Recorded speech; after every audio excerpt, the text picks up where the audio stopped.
नीलम की तो जैसे दुनिया ही बदल गई। मेरे बेटे को गुजरे हुए अभी 1 साल भी नहीं हुआ और तूने गुलाबी रंग का कुर्ता पहना हुआ है। तुझे अपने पति के जाने का जरा भी गम नहीं है क्या? ऐसी बात नहीं है मम्मी जी, लेकिन पूरी जिंदगी सिर्फ रोकर तो नहीं गुजारी जा सकती ना। तो क्या करेगी? पार्टियां मनाएगी? अरे एक तो मेरा बेटा मर गया और तुम्हें कोई फर्क ही नहीं पड़ता।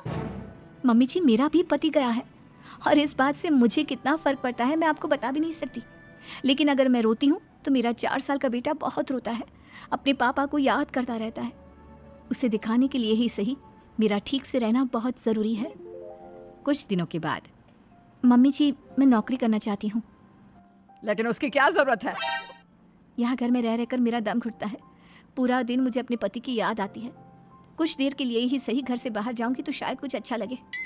ठीक है, जैसा तुम्हारा मन करता है वैसा करो, लेकिन ध्यान रखना ये ज्यादा चटक मटक रंगों के कपड़े पहनकर घर से बाहर जाने की जरूरत नहीं है, वरना दुनिया हमारे बारे में बातें करेंगी। अपनी सास की बात मानकर नीलम सफेद रंग के कपड़े पहनकर ऑफिस जाना शुरू कर देती है। ऑफिस में नीलम की एक सहेली बनती है, दिव्या। नीलम, तुम हमेशा ये सफेद कपड़े पहनकर क्यों आती हो? दिखने में इतनी सुंदर हो, जॉब करती हो, तुम्हें अच्छे से रहना चाहिए। तुम्हें तो पता ही है, 1 साल पहले मेरे पति की मौत हो गई और इसीलिए मेरे ससुराल वालों ने कहा है कि मुझे सिर्फ सफेद कपड़े ही पहनने चाहिए, वरना लोग मुझे गलत समझेंगे। लोगों के हिसाब से तो अपनी जिंदगी जीना ही गलत है, लेकिन तुम कब तक ऐसे रहोगी? जो हो गया उसे भूल जाओ। मेरा भी बहुत मन करता है कि तुम लोगों की तरह रंगीन कपड़े पहनूं, अच्छे कपड़े पहनकर तैयार होकर रहूं, लेकिन फिर मोहल्ले वाले और रिश्तेदार मेरे बारे में उल्टी सीधी बातें बनाने लगते हैं। देखो, तुम जॉब करती हो, तुम्हें लोगों की बातों की परवाह नहीं करनी चाहिए। अगले दिन नीलम जाने के लिए तैयार होती है और रंगीन कपड़े पहन लेती है।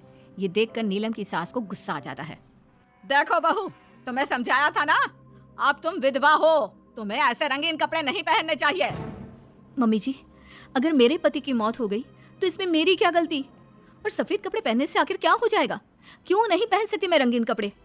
क्योंकि सफेद रंग विधवाओं के लिए बना है और तुम्हें रंगीन कपड़े पहनने का अब कोई हक नहीं है। तभी वहां पर नीलम की सहेली दिव्या आ जाती है।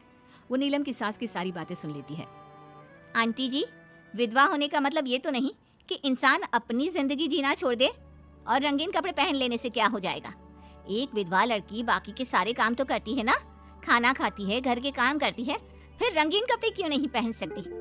वो इसलिए ताकि विधवा होने के बाद किसी दूसरे आदमी की नजर में ना आए। अरे रंगीन कपड़े पहनेगी तो सुंदर लगेगी, फिर कल को आकर कहेगी मुझे दूसरी शादी करनी है, तब हम क्या करेंगे? हाँ तो ठीक है ना, इसमें गलत क्या है? एक विधवा को अपनी जिंदगी जीने का पूरा अधिकार होता है, नीलम को भी है। चलो नीलम, तुम यही कपड़े पहनकर मेरे साथ चलो। नीलम रंगीन कपड़े पहनकर अपनी सहेली दिव्या के साथ ऑफिस चली जाती है। कुछ इसी तरह दिन बीतने लगते हैं, लेकिन अब पति के जाने के बाद नीलम बहुत उदास रहने लगी थी। क्या बात है, तुम इतनी उदास क्यों रहती हो? देखो, नए दोस्त बनाने चाहिए, लोगों से बात करनी चाहिए। तुमने देखा ना कितनी मुश्किल से सफेद रंग के कपड़ों से मुक्ति मिली है, और अब रंगीन कपड़े पहनूंगी, दोस्त बनाऊंगी तो समाज मुझे वैसे ही जीने नहीं देगा। इस मामले में तुम्हें समाज की परवाह नहीं करनी चाहिए नीलम। लोगों का काम क्या है? बातें बनाना ही तो है। कुछ दिनों के बाद नीलम के ऑफिस में एक लड़का आता है। उसका नाम अमर था। वो धीरे धीरे नीलम को पसंद करने लगता है और एक दिन वो नीलम से कहता है, नीलम, तुम मुझे बहुत अच्छी लगती हो, मैं तुमसे शादी करना चाहता हूँ। लेकिन अमर, मैं एक विधवा हूँ और मेरा 4 साल का एक बच्चा भी है, मैं तुमसे शादी नहीं कर सकती। मुझे तुम्हारे विधवा होने से कोई फर्क नहीं पड़ता, मुझे तुम एक अच्छी इंसान लगी और इसीलिए मुझे तुमसे शादी करनी है। लेकिन मुझे मेरी फैमिली से इस बात की परमिशन कभी नहीं मिलेगी। तुम उसकी चिंता मत करो, मैं तुम्हारे घर आकर बात करूंगा। कुछ दिनों के बाद अमर नीलम के घर पहुंचता है। नमस्ते आंटी जी, मैं अमर हूँ, मैं आपकी बहू नीलम से शादी करना चाहता हूँ। मुझे तो पहले से पता था, पहले तूने विधवा वाला सफेद रंग छोड़कर ये रंग बिरंगी कपड़े पहनने शुरू किए और अब तेरा चक्कर भी चल रहा है। नहीं मम्मी जी, आप गलत समझ रही हैं, मैंने ऐसा कुछ नहीं किया। अगर ऐसा कुछ नहीं किया तो फिर कौन है ये लड़का, और यहाँ हमारे घर तेरे साथ शादी करने की बात करने क्यों आया है? आप नीलम को गलत समझ रही हैं, मैं नीलम को पसंद करता हूँ और उससे शादी करना चाहता हूँ। उसने मुझसे कभी ऐसा नहीं कहा। चले जाओ हमारे घर से, हमारे यहाँ पर विधवा बहुओं की शादियाँ नहीं करवाई जाती, समझ में आई बात? अमर वहां से चला जाता है और नीलम की सास उसे बहुत उल्टा सीधा सुनाती है। कुछ दिनों के बाद पड़ोस में एक शादी होती है। वहाँ पर सारी औरतें तैयार होकर आती हैं। नीलम की सास भी उसे वहाँ पर चलने के लिए कहती है। नीलम सफ़ेद रंग के कपड़े पहनकर अपनी सास के साथ वहाँ पर जाती है, क्योंकि ऐसा उसकी सास ने कहा था। पर सारी औरतें काफ़ी सुंदर तैयार होकर आई थी। देखो तो मेरी साड़ी का कलर कितना सुंदर है, तुम्हें पसंद आया? और ये देखो मेरे कंगन, पिछले महीने ही दिलवाए थे मेरे पति ने, कितना अच्छा डिजाइन है ना। अरे तुम्हारी मेहंदी तो दिखाओ, रंग तो बहुत सुंदर आया है। लगता है तुम्हारा पति बहुत प्यार करता है तुमसे। और नहीं तो क्या। और वैसे भी ना मुझे मेहंदी का ये लाल रंग बहुत पसंद है। अरे जरा उधर तो देखो, ये नीलम वहाँ पर क्या कर रही है? हम सबके बीच में विधवा का क्या काम? अरे इसका यहाँ होना तो मनहूसियत है। इसकी सास को इतना भी नहीं पता कि इसे यहाँ नहीं लाना चाहिए था। ऐसे सफेद कपड़े पहनकर बैठी हुई है, दूर से पता चल रहा है कि उसका पति मर गया। नीलम की सास ये सारी बातें सुन लेती है और फिर अपनी बहू के उदास चेहरे की तरफ देखती है। नीलम की सास को इस बात का एहसास होता है कि उसने अपनी बहू के साथ अच्छा नहीं किया। घर आने के बाद, नीलम जरा मेरे पास आना बेटा। क्या हुआ मम्मी जी, मुझसे कोई गलती हुई है क्या? लो बेटा, बहुत सुंदर सुंदर और रंगीन साड़ियाँ हैं, ये सब तुम्हारे लिए। और सुनो, वो जो लड़का उस दिन घर आया था ना, क्या नाम था उसका? अमर। उसे कहना कि वो मुझसे आकर मिले। लेकिन अचानक क्या हुआ मम्मी जी, सब ठीक तो है ना? आप ये कपड़े मुझे क्यों दे रही हैं और अमर से क्या काम है? बेटा, मेरे बेटे की मौत के बाद भी तुम मेरा इतना ख्याल रखती हो, नौकरी करती हो, पैसे कमाती हो। आज जब उस शादी में मैंने दूसरे लोगों की बातें सुनी, तब मुझे इस बात का एहसास हुआ कि विधवा होने के बाद भी तुम्हें जीने का अधिकार है। मम्मी जी मैं कुछ समझी नहीं। देखो बेटा, जो चला गया वो चला गया, लेकिन आज के बाद तुम रंगीन कपड़े पहनोगी, खुश होकर रहोगी। और हाँ, मैं खुद तुम्हारी शादी अमर के साथ करवाऊंगी। लेकिन मम्मी जी आप ये सब क्यों कर रही हैं?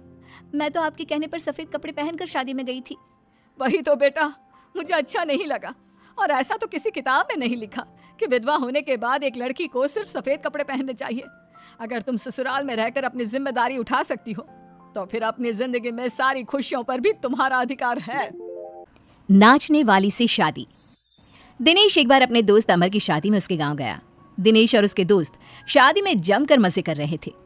अमर की शादी में एक नाचने वाली लड़की भी आई थी, जिसका नाम था अमृता। उसका नाच देखकर वो लड़की दिनेश को बहुत पसंद आ जाती है। जब वो लड़की शादी में डांस करके वहाँ से जाने लगती है, तो दिनेश उसके पास जाता है। देखो, तुम मुझे बहुत पसंद हो, तुम बहुत अच्छा डांस करती हो। जी शुक्रिया, डांस की बात तो सही है, लेकिन आप मुझे पसंद करते हैं, ये बात समझ में नहीं आई। इसमें समझना कैसा? मैं तुमसे शादी करना चाहता हूँ। हाँ, आपको पता नहीं क्या, मैं नाचने वाली हूँ और हम जैसी लड़कियों से कोई शादी नहीं करता।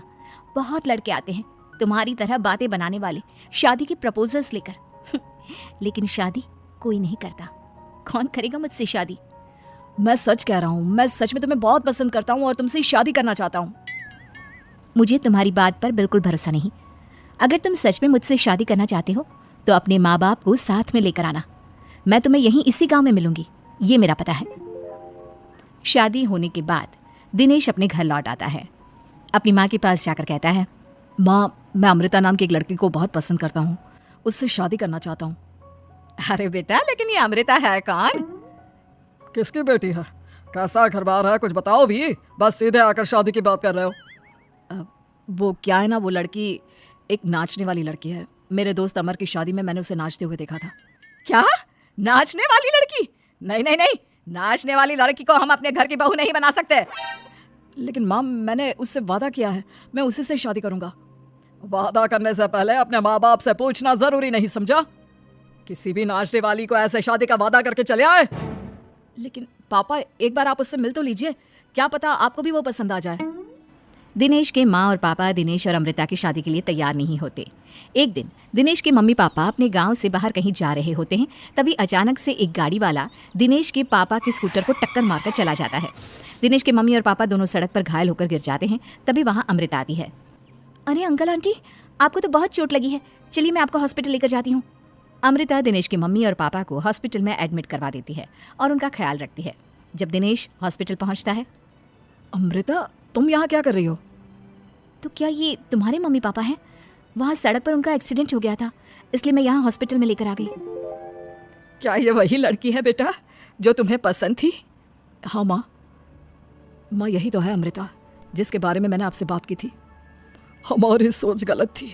ये लड़की तो बहुत अच्छी है और हम तुम्हारी इससे शादी करवाने के लिए अब बिल्कुल तैयार हैं। उसके बाद दिनेश और अमृता की शादी हो जाती है। अमृता एक नाचने वाली थी और इसलिए वो किसी भी तरह की आवाज़ पर नाचना शुरू कर देती। एक दिन जब वो किचन में खाना बनाते वक्त झूम झूम कर नाच रही थी।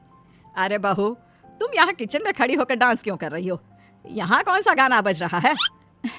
मम्मी जी, वो कुकर की सीटी का म्यूजिक है ना, बस उसी पर डांस कर रही थी। आप भी सुनिए ना, कितना अच्छा म्यूजिक है। अरे आप कुकर की सीटी पर कौन डांस करता है? अजीब नाचने वाली बहू मिली है।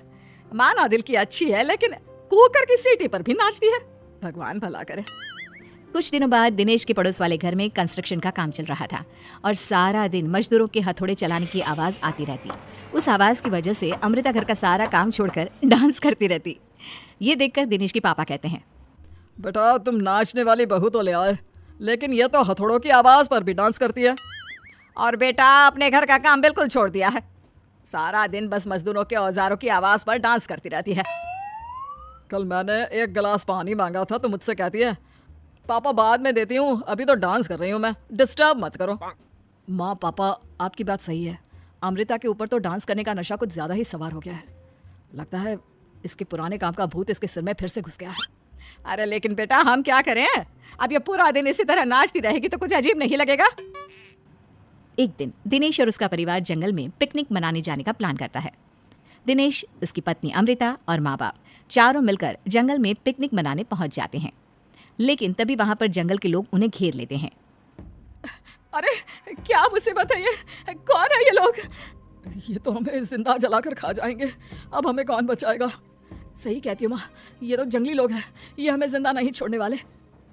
अरे डरने से बेहतर होगा कि हम अपने आप को बचाने का कोई उपाय सोचें। तुम्हारा क्या है, तुम तो नाचने लग जाओगी। तुम्हारा दिमाग भी काम करता है और तुम्हारे तो पैर भी काम करते हैं। अरे माँ, ये लड़ने का वक्त नहीं है, हमें कुछ सोचना पड़ेगा। अब सोचने से कुछ नहीं होने वाला, ये जंगल के लोग हमें पका कर खा जाएंगे। वो जंगली लोग दिनेश और उसके परिवार के हाथ पैर बांधकर उन्हें मारने की तैयारी करने लगते हैं। लेकिन उससे पहले वो आग जलाकर जोर शोर से नाचते हैं। उन्हें नाचता देखकर अमृता के अंदर की नर्तकी भी बाहर आ जाती है और वो पेड़ से बंधे बंधे ही जोर जोर से अपने पैरों से ठुमके लगाने लगती है। तभी एक जंगली बोल पड़ता है, लड़की, तुम यहाँ पेड़ से बंधे बंधे क्यों नाच रही हो? क्योंकि मुझे तुम जंगलियों से ज्यादा अच्छा डांस करना आता है। अरे जाओ जाओ, हम जितनी तेज डांस करते हैं उतना तो तुम कर ही नहीं सकती। लगा लो शर्त। अच्छा ठीक है, लगी शर्त। अगर तुमने हमसे ज्यादा अच्छा और तेज डांस किया तो हम तुम्हारे परिवार को जिंदा छोड़ देंगे। और अगर तुम हार गई तो हम तुम सबको जिंदा जलाकर खा जाएंगे। अच्छा ठीक है, मुझे तुम्हारी शर्त मंजूर है। अब बजाओ तुम्हारा जंगली ढोल, देखते हैं कौन कितना डांस करता है। वो जंगली लोग जोर जोर से ढोल बजाकर नाचना शुरू कर देते हैं। दिनेश और उसका परिवार उनके नाच की स्पीड देखकर दंग रह जाता है। अमृता भी उनके साथ बराबर से नाचने की कोशिश कर रही थी। धीरे धीरे अमृता ने अपने डांस की स्पीड को कम कर दिया। क्या हुआ, हवा निकल गई तुम्हारी? बढ़िया है हमसे जीतने वाली। बस 1 मिनट रुक जाओ, तुमको तो मैं अभी बताती हूँ। अब तक अमृता धीरे धीरे नाच रही थी ताकि वो सारे जंगली थक जाए और अमृता बाद में जोर जोर से डांस करके उन्हें हरा दे। और ऐसा ही हुआ। अमृता ने अब तेज स्पीड से नाचना शुरू कर दिया। सारे जंगली अब तक थक चुके थे। देखा, अब पता चला कौन ज्यादा अच्छा और तेज नाच सकता है। हाँ हाँ, तुम ही हमसे ज्यादा अच्छा और तेज डांस करती हो। हमने मान लिया, बहुत थक गए, बस भी करो। अरे अभी कहाँ से बस करो, तुम कहो तो मैं दिन रात लगातार नाच सकती हूँ। हम तुम्हारे